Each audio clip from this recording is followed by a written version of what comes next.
A Fundação Roberto Marinho e o Fundo Vale apresentam Florestabilidade.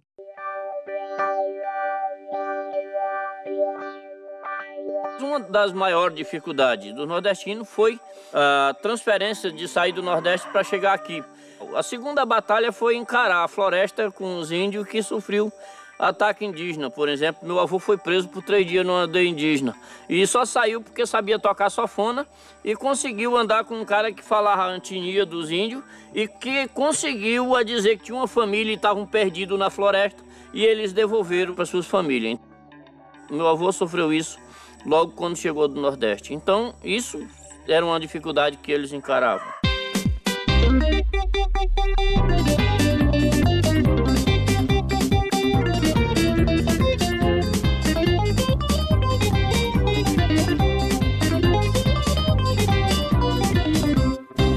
Oi pessoal, tudo certo?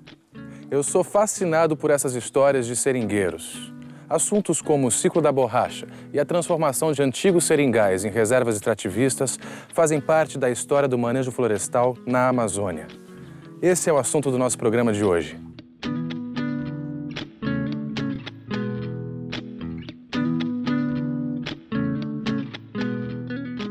Mas antes de começarmos essa história, temos que fazer um pequeno sobrevoo sobre a floresta. A Amazônia ocupa cerca de 49% do território brasileiro. Embora de cima a floresta pareça homogênea, de perto ela apresenta muitas diferenças. Existem áreas inundadas durante parte do ano ou o tempo todo, como as várzeas e os igapós. E existem as florestas de terra firme, que ocorrem em áreas não inundáveis. As águas dos rios também variam. Podem ser barrentas, claras ou escuras. Não é à toa que a floresta amazônica abriga a maior biodiversidade do mundo, com milhares de espécies vegetais, animais e micro-organismos. E essa biodiversidade inclui também a espécie humana, claro. Os primeiros grupos de homens e mulheres que passaram a viver na floresta amazônica devem ter descoberto pouco a pouco como usufruir dos seus recursos. Como será que foi esse processo? E quando ele começou? A gente sabe que tem gente na Amazônia, né? Há 14 mil anos, a partir de 9 mil anos a gente vê evidências por toda parte. O que é interessante? Na calha do Amazonas, do rio Amazonas, ao longo da várzea do Amazonas, é notável um processo de mudança social muito bem marcado. Então eu imagino que esses sistemas agroflorestais amazônicos pré-colombianos, a evidência arqueológica mostra que de fato as ocupações eram sedentárias mesmo e baseado no manejo combinado, na exploração combinada de plantas domesticadas com plantas selvagens ou semi-domesticadas. Você para a Ilha de Marajó, não há evidência na Ilha de Marajó de cultivo de plantas domesticadas. Os marajoaras, que fizeram essa cerâmica maravilhosa, viveram quase 1000 anos ali, modos de vida estáveis, manejando recursos selvagens, como peixe, como palmeiras. Existe alguma lição, algum parâmetro que a gente pode tirar do passado? São modos de vida baseados na diversificação da exploração de recursos, no maior leque possível de recursos sendo explorados, recursos domesticados e selvagens.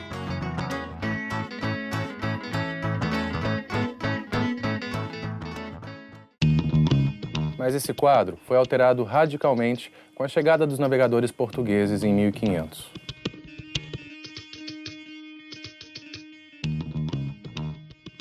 A expansão marítima europeia era motivada principalmente por interesses comerciais. Por isso, a natureza foi muitas vezes usada de forma predatória.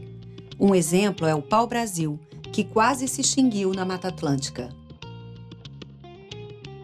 A Amazônia, no entanto, teve um ritmo de ocupação mais lento do que outras partes do Brasil.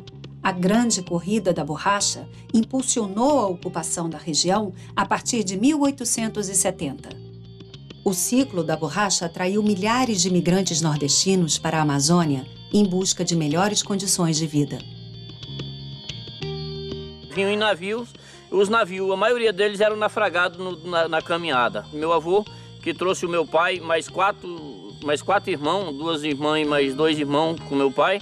Então, eles tinham muito medo de ser naufragado e morto no fundo do mar. Depois entrava no rio fluente ao Acre e ia chegar a Chapuri e entrar para o seringal.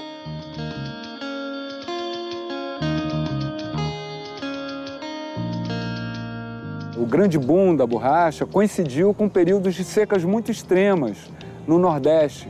Se você tinha uma grande massa humana vinda do Ceará ou do Nordeste como um todo, você tinha também uma grande diversificação de origens que vieram em menor quantidade, mas que também configuraram essa nova sociedade formada a partir do ciclo da borracha. Muita gente não sabe. O Acre era de 2 donos. Depois foram arrendando para alguns corajosos que se transformavam, se falavam patrão, que começavam a pegar uma certa unidade de floresta e botavam as famílias lá dentro e começavam a coordenar e pegando aquela borracha e fazendo o seu meio de vida. E os seringueiros foram se multiplicando. No caso, eu sou uma 3ª geração aqui. Mudou completamente a configuração da ocupação da Amazônia até então. Tribos inteiras desapareceram graças a esse período áureo da borracha, que na Amazônia urbana, como Manaus e Belém, ficou conhecido como a Belle Époque da borracha. A mudança foi mais do que radical, ela foi brutal. Então veio a grande invasão e a Amazônia nunca mais voltou a ser a mesma. Durante a ditadura militar, iniciada em 1964, o governo passou a adotar um conceito desenvolvimentista de ocupação da Amazônia. A abertura das estradas levou grandes projetos mineradores, madeireiros e agropecuários a áreas que antes eram inatingíveis. Graves impactos ambientais e sociais afetaram a vida na floresta. Descobriram que o boi estava dando muito dinheiro e aí isso veio uma demanda para o Acre.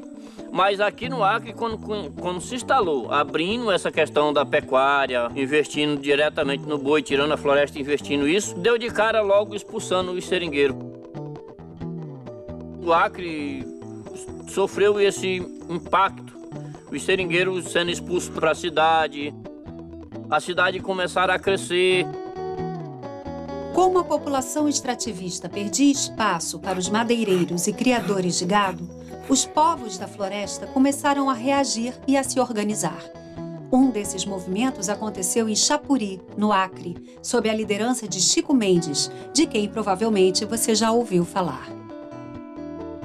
Aqui no Acre havia um sentimento de vida junto à floresta, de pertencimento a essa floresta, que em outros estados não necessariamente existia.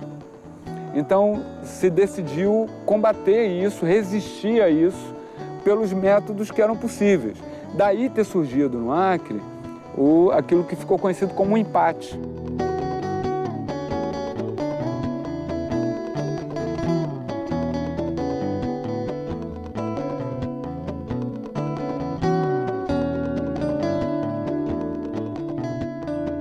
O empate era um método de resistência pacífica, não armada. Se ele botava o pessoal dentro para fazer derribada, ou tirar a madeira, e a gente ia botar isso para correr. Fiz movimento de juntar 300 pessoas. Vinha gente de todo canto, produtor, seringueiro e colono. Vinha tudo apoiar. Aí eu juntava os seringueiros, eu juntava carradas e carradas de seringueiros. Naquele tempo a gente andava em cima dos caminhões mesmo. Mas a gente fazia um movimento alegre, né? Nunca tinha sentido de ofender ninguém. Não tinha pensamento de ofender. O pensamento era nós ficar na terra. E a primeira etapa do empate era de convencimento dos tratoristas e do pessoal da motosserra que havia sido seringueiros como eles que não deviam fazer aquilo. Depois é que vinha a parte de resistência mais forte. Não, já que vão cortar mesmo, então vão ter que matar a gente. Aí entravam na frente das árvores. E nessa época, o que era pior, a polícia e os juízes estavam do lado dos fazendeiros. Mas naquele tempo mandava a polícia era os patrões naquele tempo. Né? Mandava bater, matar. A perseguição em cima de mim foi de 80 para cá. Botou a polícia em cima de mim. Quando matava um seringueiro, a gente ficava guarnecendo aquela pessoa, como aconteceu com o Chico Mendes.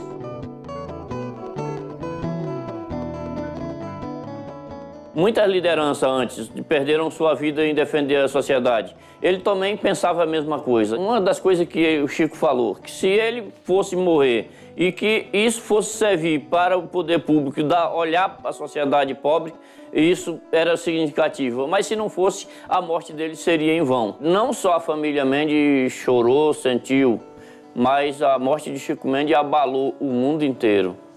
O mundo tem consciência da morte do Chico Mendes, mas o mundo praticamente não tomou consciência da morte do Wilson Pinheiro, do Ivair Gino, de milhares de outros Chicos sem nome que morreram nessa luta.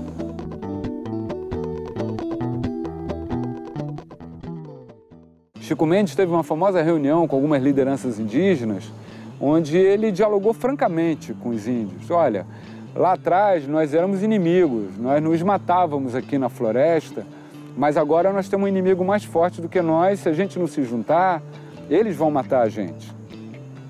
E aí foi quando se formou a Aliança dos Povos da Floresta, entre seringueiros, índios e ribeirinhos, em defesa do capital comum que era a floresta. E não era floresta enquanto bem ambiental, pura e simplesmente. Era floresta enquanto sobrevivência mesmo.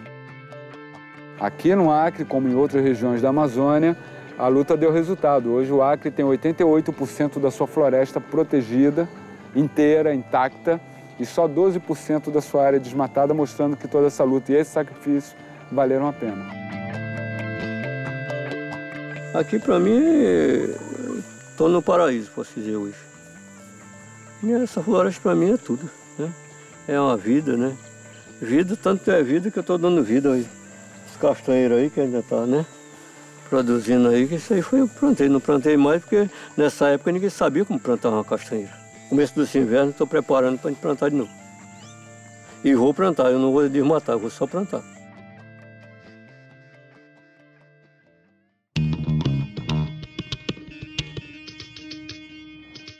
A pressão dos povos da floresta e das organizações ambientalistas contribuiu para que o poder público desse os primeiros passos na regulamentação da conservação e do manejo da floresta.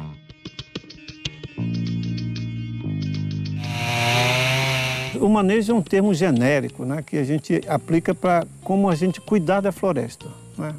Você pode manejar, por exemplo, para ecoturismo. Bom, essa floresta aqui tem muitas belezas cênicas, nós vamos trabalhar com ecoturismo. Mas também pode manejar para cipós, né, a partir de frutos, sementes, né? Mas também pode manejar para madeira. A madeira é um importante produto da floresta e tem um grande valor quando se dá um bom tratamento a essa madeira, em termos de agregar valor. Eu acho que os grandes avanços no manejo florestal no Brasil surgiram a partir da década de 90, quando nós dissemos, olha, manejo florestal no Brasil tem que ser assim, olha. Essas são as regras, a regulamentação tem que ser assim, porque nós estamos vendo acontecer isso na floresta. O ciclo de corte é esse, o crescimento esperado é esse, e dando as orientações básicas para o manejo florestal. E isso foi colocado pela primeira vez na legislação. A ciência passou a influenciar a legislação. Uma floresta bem manejada, ela traz benefícios, né, sociais, econômicos e ambientais.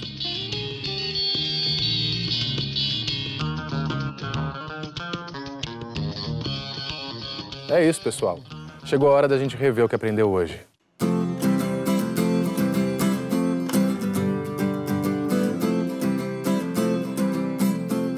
Aprendemos que muito antes da chegada dos europeus ao Brasil, os povos pré-colombianos se beneficiavam dos diversos recursos da floresta amazônica.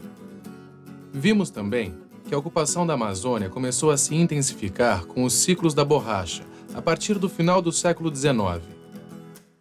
Esses migrantes se fixaram na floresta e formaram as comunidades extrativistas. Durante a ditadura militar, a exploração predatória começou a ganhar força na região, com a abertura de estradas, o corte ilegal de madeira e o desmatamento para a expansão da fronteira agrícola. Os povos da floresta organizaram-se e reagiram a essa política. Isso, somado a pressões de movimentos ambientalistas, levou o governo, a partir dos anos 1990, a garantir territórios para o uso das populações locais e a adotar medidas em favor do manejo florestal. É isso, pessoal. Essa história a gente ainda está escrevendo. O futuro do manejo está cheio de florestabilidade. Mas o que quer dizer florestabilidade mesmo? Veja o próximo programa e continue descobrindo. Até lá!